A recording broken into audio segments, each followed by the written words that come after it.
We went back to the manufacturer, said, are we likely to be able to sell them? And they said, absolutely, because everybody's in the same boat needing those tanks. Well, they're still here, and we're calling every week to sell. They have value, but we'd like them to be gone, more so than you would, I think. We're actually negotiating with somebody right now. Yeah, it's kind of in the works right now. Yeah, we'd be very happy to see those gone.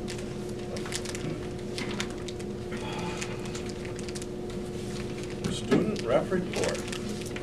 Training. Fortune. Whichever.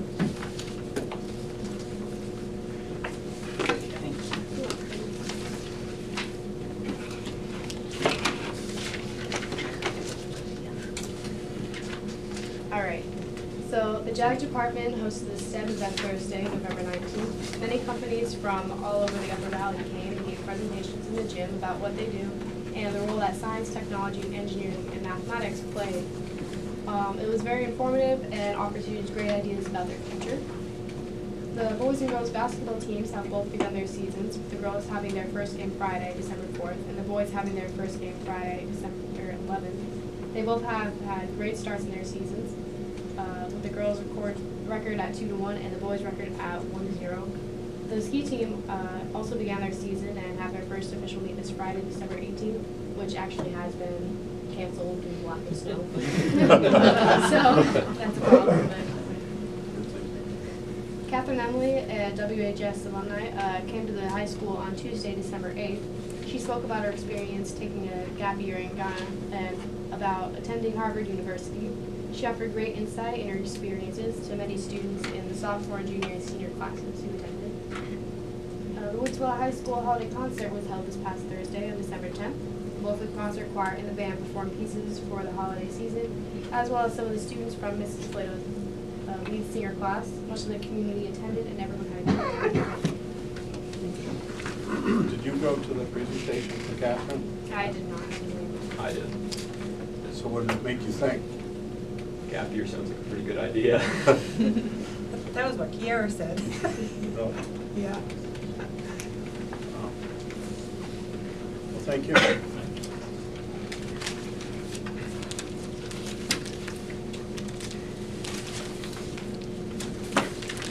So, the board probably knows I was a little unhappy with the way I read the audio and video recording policy.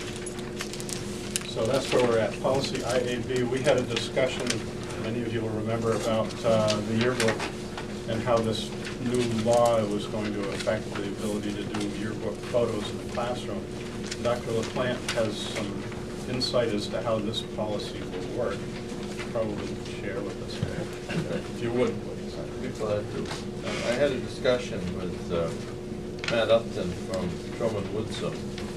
He's the attorney that presented this topic at the law conference. And he's sent us a model policy that they're recommending that we adopt. Tonight would be first reading, and then the next, in January, we would do the second reading, and then schedule at the same night, probably a 10-minute or so public hearing when we adopt policy. That hearing will satisfy the requirement for a hearing to permit photographs being taken in the classrooms. And we can do, now it's been decided we can do one hearing instead of one for every class, which is thankfully a big improvement. The policy only references audio and video recording, but it includes photographs. It's any means of recording what goes on in a classroom. That's the intent behind it. So this policy will satisfy the requirement. And then I was further told that we do still have to retain parental or guardian signatures giving permission for students' pictures to be taken in the classroom.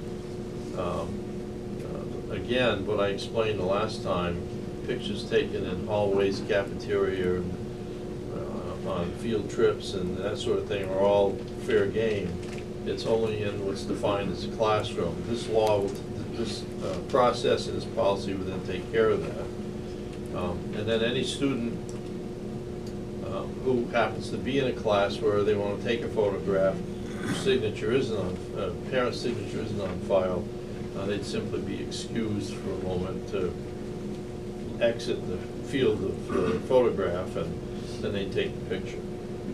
We can't escape that piece of it, but who knows, maybe the legislature in its infinite wisdom will enact some kind of a permanent fix to all of this stuff. But this is from your attorneys at Drummond and Woodsum, and they're advising if we do adopt this policy with a first reading and a second reading and hold a hearing, then we can go ahead with photographs in the classroom. Michelle? The permissions that the principals got at the beginning of the school year, do they need new ones, or do those? No, we can use what we have.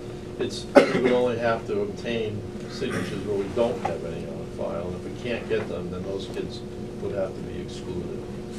And those signatures go through the whole school career? No, we do it every year. It's part of that huge package. I tried. We get our first day of school homework as parents. I move that we accept the video and audio recording in school classrooms policy for first reading. Moved as a first reading and seconded by Jay. Any more discussion? All in favor? Aye. Anyone opposed or abstained? Done. So that means the hearing's on January 11th? Yep, we'll advertise it when we advertise the meeting.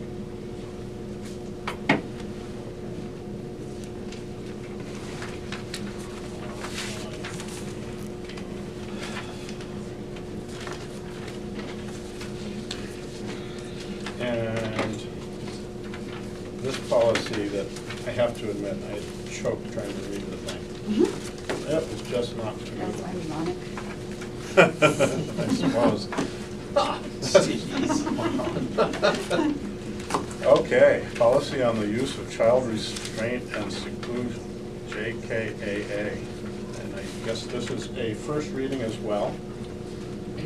It's a revision of your policy that you currently have on file, but this incorporates new language, and again, it was passed by the legislature, that's pretty critical to have in place. We do have students from time to time that, for a variety of reasons, need restraint. And in specialized programs, and this is at the SAU, we did have like this exclusion timeout kind of area, but we have very specific requirements, physical requirements we have to conform to, the state sets for that. So anyway, it was felt that it was very important that we get this in front of you as fast as we could. Make a motion for first reading. Moved by Michelle, accept as a first reading. I second it. Seconded by Nicole. Any other discussion? All in favor? Aye. Anyone opposed or abstaining? There you go. There you have it. Number 8 is nominations, resignations. I've actually got a number of them here. These are essentially notices of retirement. So I can read the letter. They're not all that long, really, most of them. Start with Linda Smith, kindergarten teacher.